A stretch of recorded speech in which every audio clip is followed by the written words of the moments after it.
The final whistle has just gone at Suncorp Stadium. Spoiler alert, hit pause now if you don't want to know the result.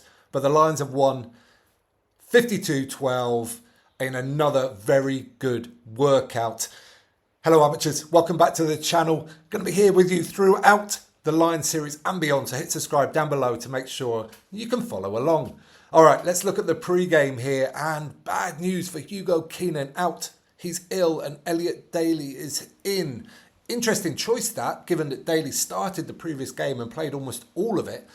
I wonder whether that was a selection that's looking ahead rather than specifically for this game. You know, they probably didn't want to mess up the plans they've got going forward. Maybe Daly was in line for a rest this coming weekend. Who knows? Anyway, he was in and playing to continue his mostly good form on this tour.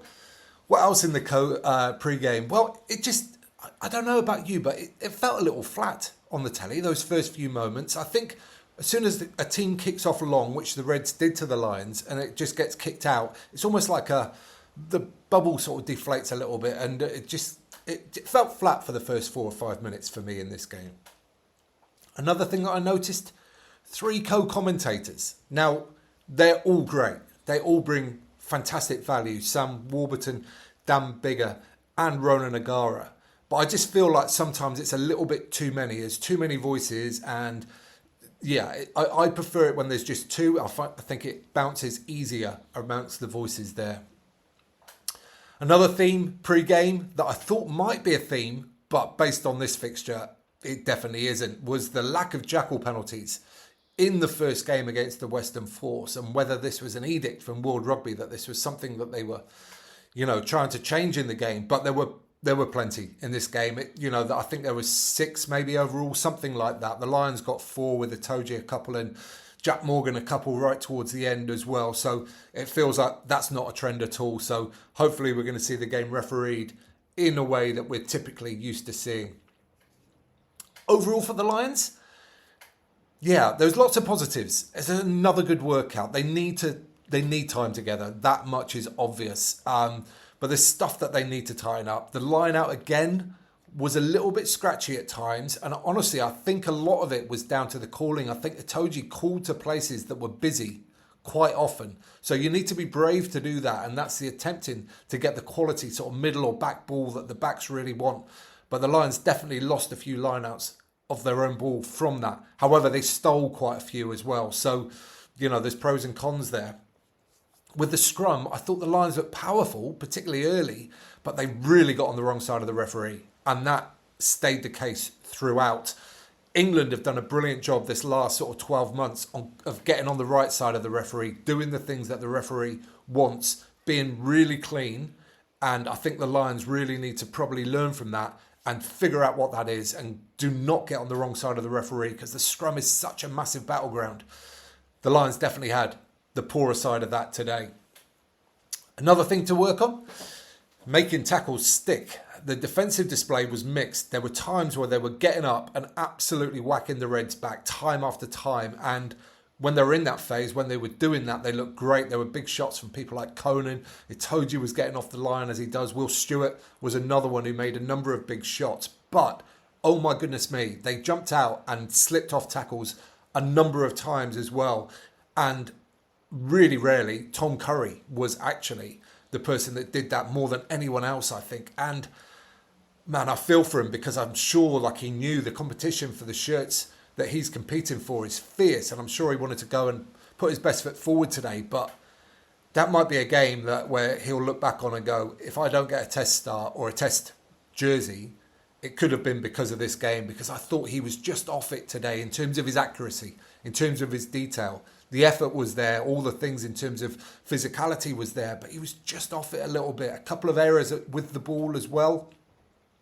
And going back to talking about players getting used to playing together, Tom Curry often finds himself in the wide channels. And there was one point in the first half where he had Duan outside him. And in that situation, Duan van der Merwe wants the ball in his hands early. He wants to get it and then go and beat that defender. Tom Curry tried to sort of hold one of the last defenders. It wasn't the last. It wasn't a 2-on-1, so it wasn't that situation. And I just thought in there, you just get it in Duhan's hands early, let him do his work, and then support. However, on the other wing, Tommy Freeman, again, I don't think anybody was perfect in this Lions performance or anywhere near it. Freeman made a couple of errors, but he also did a load of good stuff as well. He carried hard. He got himself a couple of tries. He won a load of aerial battles, which got territory and possession for the Lions as well. So I thought he had a very good game. Also, Duhan got a try and he did some good things on attack, but I worry about his role in the kicking game. There was one early on that he sort of went over his shoulder, he knocked it back to in goal. He managed to escape really well. That's where he's strong, but that brought a bit of pressure on the Lions. And then the Reds' second try, it was a really nice kick, to be fair, into a bit of no man's land, but Duhan just stopped. He just held off. I think you really want to see somebody just getting in there, almost like making a diving goalkeeper's save. Just do something to affect the play. Essentially, the Reds centre just managed to run through and he picked it up brilliantly. It was a brilliant finish, but he didn't have any challenge from Van der Merwe at all. And I just want to see somebody getting in there and, you might not get the ball, but at least you disrupt the play a little bit. And yeah, got to half time and it flashed up on the screen just before 9 first half errors from the Lions. And, it's very easy to go, yeah, there was lots of errors, don't make errors. But why do errors occur? And it's lots of the things that I've already mentioned, just familiarity. There's a lot of these players as well who are like itching, really desperate to play well, to get themselves a test start. And that's where errors come. Nervousness does apply. Although these guys have achieved amazing things at the top level of the game for a long time, they're still humans. They're still going to have those feelings. So it's an interesting one, but there was a lot of errors in the first half, which seemed to get eradicated in the second half. It happened against the Force as well. Just a calming half-time chat. I don't know what it is, but they seemed to come out in the second half and cut a lot of those errors out. For the Reds, I thought number 8, Bryle, had a cracking first half. He was carrying heavy, and I think it was one of his big carries that led to the first try. He really sort of powered through. I think it was Chesham and Curry. But most of all for the Reds, Hunter Paisami was outstanding. If they'd won, he would have certainly been man of the match. Again, really talk about people putting their hands up for selection. He has put his hands up for Wallabies selection for sure. Into the second half, and there was a lot of changes with the bench here, there and everywhere. I thought Finn Smith came on and mostly looked really, really composed. And if anything, I thought the Lions almost looked... This happened with England when he came in to take over from Marcus Smith. England, the whole attack, looked a little bit better when he was there. And I thought that was the same today. And this is nothing against Finn Russell at all. I thought the way he plays, I thought he had a fine game as well. But something about Finn Smith and the way he orchestrates players and the way he runs at other players, I think just find it easier to run off him. But that seemed to be the case again today. And the Lions scored some good tries in the second half as a result of that. But for me, the biggest plus from today was Maro Itoje. I picked it up in my pre-game. That was the single thing I wanted to see.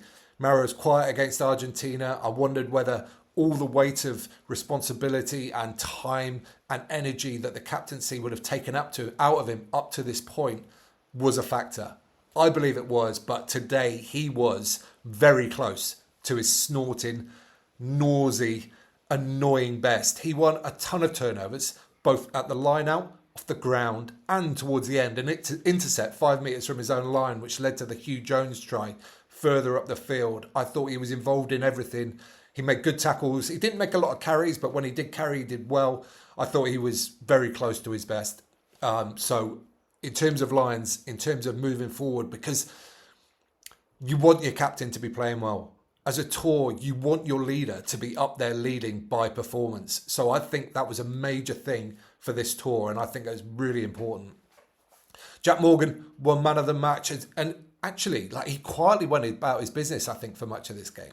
He was always there, always fizzing. He was a nose on the ground, winning those 2 late turnover penalties in particular. But he also carried really well at times as well. So, yeah, I thought it was a very, very steady performance from him, but a good choice of man of the match. Just towards the end, or after the final whistle even, there was a lovely moment, and I love seeing these things in Lions context, where it looked like Finn Russell was trying to wrestle Henry Pollock to the ground, both of them laughing as well as they came onto the pitch. And I hope they caught that, the people who were filming the behind the scenes and stuff, because it's moments like that that I think really make these Lions tours. And Andy Farrell was big in the week about, I think he got asked a question about whether he should pair the Scottish centres together and the Irish centres together. And he bristled a little bit because he went, we're all Lions now. We're all Lions. And I think you see that now. I think we've seen it throughout, to be honest. I think they bonded really well as a team, and you see a lot of, guys that would not have played together, probably have hated each other in the past, and getting on really well for this Lions cause. I love it, and I want to see more of it. All right, that's going to bring this one to an end. Just some full-time thoughts there from me, but I'll be back later on today, and going to have Elko with me for a full, proper, in-depth match review, and we'll get his thoughts on what's happened so far on the Lions tour as well. But for now, what do you think? Let me know in the comments down below. Any players that you think stood out? Oh, I've just remembered one of the big standouts, particularly in the first half, but throughout, Jack Conan. Apologies for missing him out. He was top of my list, actually. I would have probably given him man of the match myself. But what do you think? Any other people? Let me know in the comments down below, and we'll join you there for a really friendly conversation. That's what we do here on the Amateur Rugby Podcast. Give the video a thumbs up while you're down there if you don't mind. It helps other great rugby fans like you find it. And you can subscribe there. You can watch that one next. And don't forget to get out and play.